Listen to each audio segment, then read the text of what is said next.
Ce sont des temps étonnants. Et pour nous réveiller, nous avons besoin d'un élément déclencheur. Si vous pouvez analyser les circonstances et vous rendre compte que c'est une belle opportunité de pouvoir faire une pause, observer sa vie en retrait, en supprimant la stimulation constante provoquée par l'environnement externe, cela nous rappelle que nous pensons en tant que personnalité. Les individus ne vont pas au même endroit, ne voient plus les mêmes personnes, ne font plus les mêmes choses. Ils sont en fait combinés à une sorte de retraite personnalisée dans le confort de leur propre maison. Maintenant, ce qu'il faut voir derrière tout ça est ce que vous allez devenir. Les conditions de notre environnement nous maintiennent dans l'incertitude. Quand nous ne pouvons pas prédire certaines choses, nous passons de tout ce qui est prévisible et connu à ce domaine appelé l'inconnu. Et si nous souhaitons être différents dans ce monde, nous devons être créatifs. Le problème est que lorsque nous sommes menacés par des circonstances dans notre environnement externe, notre réponse à ces circonstances nous fait passer à un état très primitif. Une réponse du système nerveux autonome qui entraîne le corps dans ce qu'on appelle une réponse sympathique. Une réponse de lutte ou de fuite. Dans ce mode d'urgence, le cerveau et le corps se mettent en état d'alarme parce que nous percevons une menace ou un danger dans notre environnement extérieur. À court terme, rien de grave, car les organismes peuvent affronter un stress à court terme. Mais si notre réponse se fait par le maintien du stress sur une période prolongée, le stress est le moment où le cerveau et le corps sont hors de l'homéostasie. Le stress, c'est quand le cerveau et le corps sont déséquilibrés.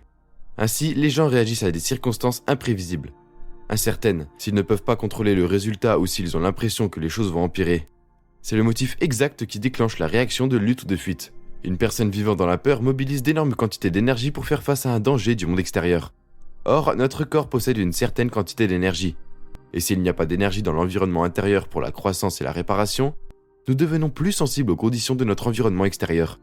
En d'autres termes, notre réaction de peur, d'agression, de frustration, de douleur et de souffrance affaiblit en fait l'organisme. À l'heure actuelle, nous devons donc prendre conscience de notre relation avec notre corps. Nous devons réaliser que nous sommes des êtres humains étonnants, dotés d'un système immunitaire capable de combattre les bactéries, les virus, les cellules cancéreuses, les champignons et les moisissures qui surviennent à chaque instant. Disons que dans votre vie normale, vous réagissez à la circulation, à vos collègues, aux nouvelles et votre réponse à l'une des circonstances dans votre environnement extérieur vous amène à ressentir certaines de ces émotions limitées. Alors je te dis, Brian, pourquoi es-tu en colère? Pourquoi êtes-vous contrarié? Pourquoi es-tu frustré? Pourquoi souffrez-vous? Donc, si vous dites de façon consciente ou inconsciente que ce sont le trafic, les nouvelles, vos collègues qui vous font vous sentir et penser de cette façon, c'est qu'en réalité vous admettez que vous êtes vulnérable à votre environnement, parce que quelque chose dans votre extérieur vous contrôle et vous influence. Donc tout ce qui vous contrôle et ce pourquoi vous n'avez aucun contrôle fait de vous une victime de votre environnement. Et c'est cette conscience qui nous rend plus sensibles à tout ce qui se trouve dans notre environnement extérieur. Ainsi, le système immunitaire devient compromis. Tout notre système interne responsable du métabolisme et de l'assimilation, de la croissance et de la réparation.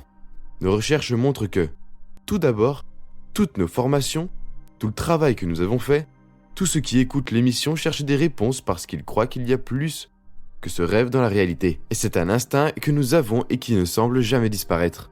Ce sentiment parfois difficile à décrire a amené les personnes à rechercher plus d'informations, une grande vérité. Lorsque les gens comprennent que le changement doit dépasser la relation que nous avons avec notre corps, les conditions de notre environnement, et que ceci doit se faire sur une durée prolongée, alors toute la formation, la pratique, les méditations, la transformation, toute la conscience est pour des moments comme celui-ci. C'est là qu'il faut appliquer nos connaissances. Nous avons quitté les gradins et sommes sur le terrain de jeu. Nos recherches montrent que la peur et les hormones du stress suppriment la réponse immunitaire. Mais si les gens comprenaient à quel point leur système immunitaire est puissant, ils échangeraient leur peur contre de la gratitude. Il y a beaucoup de choses pour lesquelles nous pouvons être reconnaissants. Mais si vous êtes en mode survie, vos possibilités se limitent. Parce que dans le stress et dans la survie, le cerveau sélectionne les pires scénarios qui pourraient se produire. C'est un peu une imagination limitée. Mais si vous échangez cet état émotionnel contre une émotion élevée comme l'amour, la plénitude, l'inspiration, la gratitude ou la reconnaissance, nos recherches montrent qu'en passant du système nerveux sympathique, en apprenant au corps qu'il est en sécurité dans le moment présent et en commençant à activer les émotions élevées, nous comprenons si nous créons notre vie matière par matière dans la séparation, ou si nous créons réellement à partir du champ, d'une fréquence d'énergie, pour commencer à produire des effets dans la réalité tridimensionnelle du monde matériel. Les humains ont été programmés pour prêter attention d'une certaine manière. Attachez votre chaussure. Attention aux escaliers. Attention à la voiture. Vous pouvez tomber et vous casser le cou. L'alarme de l'attention de l'enfant nous amène à réduire notre attention sur le monde matériel. On se concentre sur les choses physiques. Quand l'activation de ces substances chimiques d'urgence est renforcée, nos sens se sont exacerbés. Le fait même de devenir matérialiste nous fait expérimenter la réalité tridimensionnelle dans la séparation. En d'autres termes, tout ce qui est physique, que ce soit un objet, un lieu, une personne, un corps, tout ce que nous expérimentons par nos sens, je suis ici, tu es là, et il y a de l'espace entre nous. Donc il y a du temps entre nous. Si je suis ici dans la réalité tridimensionnelle et que je dis « je veux aller à ma voiture », je dois prendre conscience que je suis ici. C'est un point de conscience, et ma voiture est un autre point de conscience. Je suis donc séparé de ma voiture. Alors maintenant je me lève, et je déplace mon corps dans l'espace. En me déplaçant dans l'espace, je fais l'expérience du temps. Si je souhaite le raccourcir, je dois me déplacer plus vite, ou au contraire, si je veux l'allonger, je dois ralentir. Je suis ici.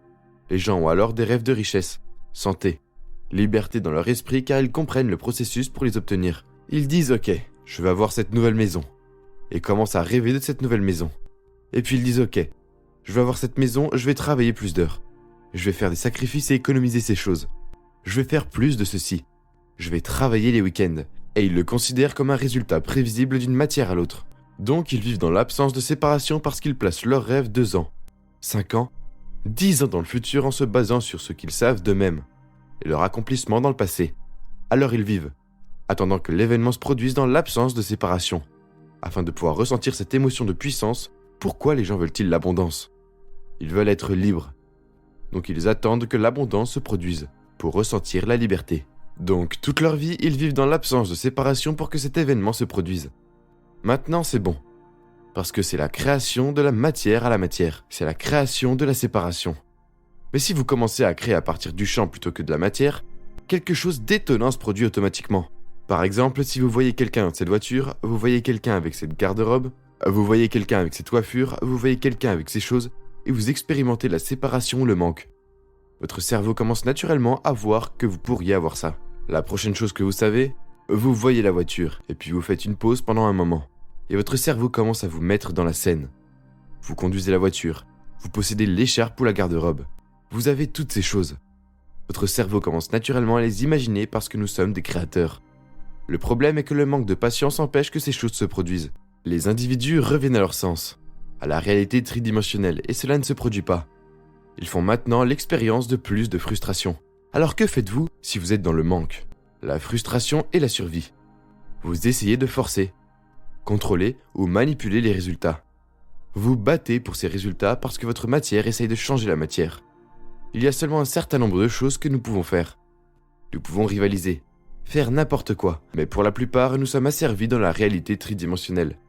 Les hormones du stress donnent au corps une poussée d'adrénaline, et nous sentons notre corps plus que jamais, notre environnement sur des objets, des personnes, des lieux et des choses.